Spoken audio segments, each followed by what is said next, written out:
6வதிலிருந்தே boarding விடுதியில் தங்கி படித்தேன். அதாவது அப்பா அம்மாவை விட்டுட்டு தனியாக மற்ற மாணவர்களோடு தங்கி படிக்கணும். மாதத்தில் 2வது ஞாயிற்றுக்கிழமை மட்டும் பேரண்ட்ஸ் வந்து பார்ப்பாங்க. 2வது ஞாயிற்றுக்கிழமை எப்போ வரும், அப்பா அம்மாவை பார்க்கலாம் அப்படின்னு ஏங்கிட்டு இருப்போம். இதை சொல்லும்போதே எனக்கு அழுக வருது. அவங்க முகத்தை பார்த்த உடனே அவ்வளவு சந்தோஷமாக இருப்போம். ஆனால் அந்த சந்தோஷம் கொஞ்ச நேரம்தான்.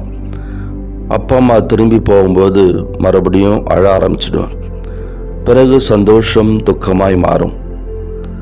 சபை உரையாளர் சொல்வது போன்று எல்லாத்துக்கும் ஒரு நேரம் உண்டு.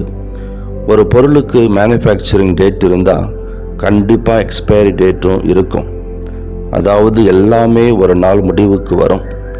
கடைசி வரை கண்ணீரிலேயே நமது வாழ்க்கை முடியப் போவதில்லை. ஒரு நாள் நமது கண்ணீர் துடைக்கப்படும். துக்கம் சந்தோஷமாய் மாறும். எப்போது? இயேசுவின் முகத்தை காணும்போது.